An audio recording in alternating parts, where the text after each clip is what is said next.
অভিষেক বন্দ্যোপাধ্যায়ের নেতৃত্বে আমাদের উন্নয়নের সংলাপের যে কর্মসূচি সারাদিনব্যাপী আমরা আজকে শাসপুর অঞ্চলে রয়েছি এবং শাসপুর অঞ্চলের প্রত্যেকটা গ্রামে আমরা যে উন্নয়নগুলি হয়েছে দিদির সেগুলো আমরা পরিদর্শন করেছি এবং শাসপুরের একটি গ্রামে যেটা হচ্ছে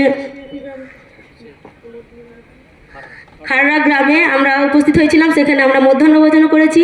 তার আগে আমরা সকালে আমাদেরকে বৈকুণ্ঠপুর গ্রামে আমাদেরকে সুন্দরভাবে আমাদেরকে আপ্যায়িত করেছেন। সেই জন্যে আমি শাসপুর অঞ্চলের প্রত্যেকটি গ্রামের মানুষজনদের আমি নতমস্তকে প্রণাম জানাই এবং এই সভায় উপস্থিত রয়েছেন আমাদের প্রাক্তন মন্ত্রী, আমাদের সম্মানীয় শ্যামল সাঁতরা মহাশয় এবং উপস্থিত রয়েছেন বিষ্ণুপুর সাংগঠনিক জেলার ছাত্র পরিষদের নেতা আতাউল ভাই এবং উপস্থিত রয়েছেন আইএনটিটি সেলের সভাপতি আমাদের রাজীব দা, উপস্থিত রয়েছেন যুব সভাপতি কৌশিক দা, উপস্থিত রয়েছেন এসটি সেলের সভাপতি আমাদের জলস্বর টুডু, উপস্থিত রয়েছেন এই অঞ্চলের অঞ্চল সভাপতি আমাদের মৃত্যুঞ্জয় দা এবং উপস্থিত রয়েছেন এই অঞ্চলের চেয়ারম্যান তারাপদ দা এবং উপস্থিত রয়েছেন এই অঞ্চলে আমাদের সক্রিয় তৃণমূল নেতৃত্ব আমাদের অনন্ত দা থেকে শুরু করে আমাদের এই অঞ্চলের প্রধান এবং উপপ্রধান এবং এই অঞ্চলের বিশিষ্ট তৃণমূল কংগ্রেসের আমাদের নেত্রীরা যারা আমাদের এখানে নেতৃত্ব দিচ্ছেন প্রত্যেককে এবং আমার মা বোনেদের প্রত্যেককে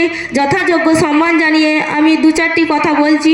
কারণ আপনারা জানেন পশ্চিমবাংলায় 2011 সালের আগে পশ্চিমবাংলার যে রূপ আর 2026-এ পশ্চিমবাংলার যে রূপ সেটা আপনারা প্রত্যক্ষদর্শী হয়েছেন।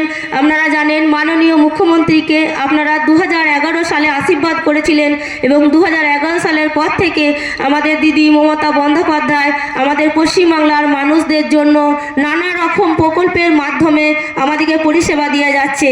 এই পরিষেবাগুলো যাতে বর্তমানে বজায় থাকে এবং আমাদের চারিদিকের যে উন্নয়ন, রাস্তাঘাট, আমাদের গ্রামের পানীয় জলের ব্যবস্থা এবং দিদির যে প্রকল্প একদম জন্ম থেকে মৃত্যু পর্যন্ত যে প্রকল্পগুলো সেটা আমরা প্রত্যেকেই উপভোগ করছি।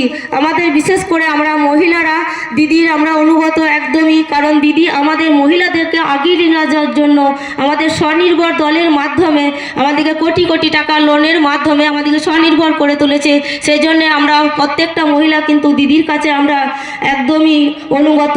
তাই দিদির আমরা অনুগত হয়ে থাকতে চাই, কারণ আমরা মহিলারা দিদির পাশে যদি না থাকি দিদি আমাদেরকে কীভাবে এইভাবে আমাদেরকে যে আমাদের পাশে রয়েছেন কি করে এগিয়ে নিয়ে যাবে। তাই প্রত্যেকটা মহিলাদিকে বলবো, দেখুন দিদি আমাদেরকে যে সম্মান দিয়েছে, আমরা সারাদিন বাড়ির কাজকর্ম করি, আমাদের কোনো মাইনে নেই, তাই দিদি আমাদেরকে যে সম্মানিক তুলে দিয়েছেন সেটা আমরা মতনস্তকে আমরা দিদির কাছে আমরা একদমই করুণাগত।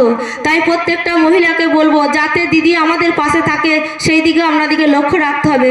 কারণ দেখুন দিদি আমাদের বেঁচে থাকার জন্য যেই জিনিসগুলো আমাদের প্রয়োজন, খাদ্য, বস্ত্র, বাসস্থান, শিক্ষা, সেই প্রত্যেকটার উপর ভিত্তি করে আমাদের বিভিন্ন রকমের প্রকল্প আমাদের হাতে তুলে দিয়েছে এবং সেগুলো আমরা সকলেই পরিষেবা নিচ্ছি।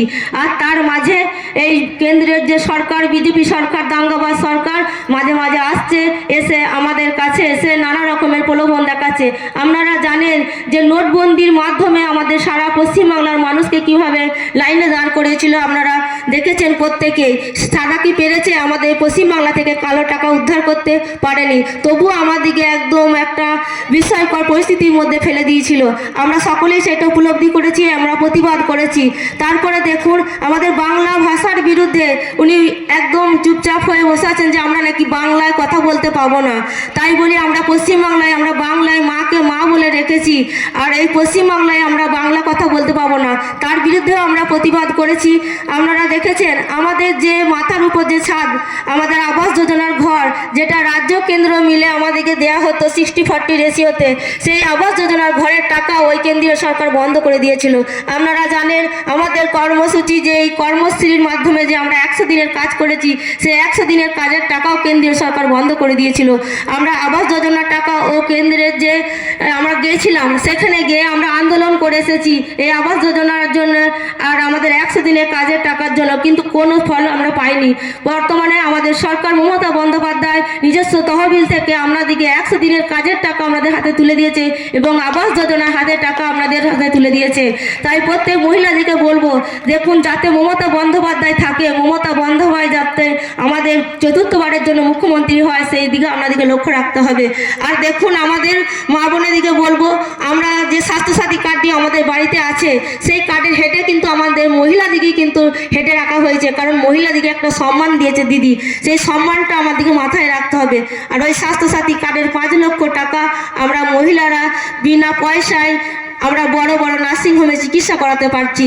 তারপরে দেখুন যারা কৃষক রয়েছেন, কৃষকদের ক্ষেত্রে কৃষক বন্ধুর টাকা, আর আমাদের ফসল নষ্ট হলে দিয়েছে আমাদের ইন্স্যুরেন্সের মাধ্যমে আমাদের অ্যাকাউন্টে টাকা। তাহলে দিদিকে রাখবেন না মোদিকে রাখবেন সেটা আপনাদের মধ্যে থাকবে, কারণ আপনারা ভালো মস্তিষ্কের, আপনাদের শুভবুদ্ধি সম্পন্ন মানুষজন, আপনাদেরকে সেই মতভেদটা রাখতে হবে যে কোন সরকার আমাদের পাশে আছে আর কোন সরকার আমাদের পাশে নেই।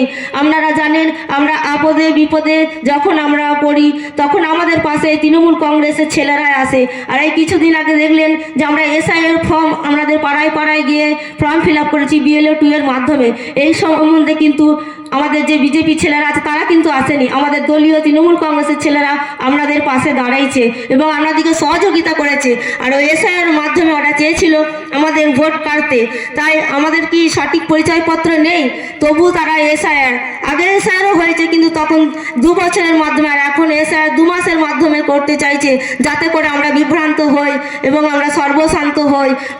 এমনকি আমাদের মাননীয় মুখ্যমন্ত্রী যে উন্নয়নের সংলাপের কর্মসূচির জন্য আমরা সারাদিনব্যাপী বেরোচ্ছি, আর ঠিক এই সময়ে যে উনি আমাদের বাধা দেওয়ার জন্য ইডির হামলা করে দিয়েছেন আমাদের প্রতীক জৈনর বাড়িতে এবং সেখানে গিয়ে কাগজপত্র রেড করেছে।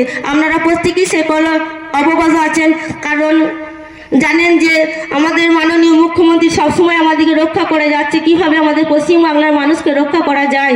তাই সকলকেই বলবো দিদির পাশে থাকবেন এবং দিদির হাতকে শক্ত করবেন, এই বলে সকলকে যথাযোগ্য সম্মান জানিয়ে আমি আমার ক্ষুদ্র বক্তব্য শেষ করলাম। জয় হিন্দ, বন্দে মাতারাম, মমতা বন্দ্যোপাধ্যায় জিন্দাবাদ, অভিষেক বন্দ্যোপাধ্যায় জিন্দাবাদ।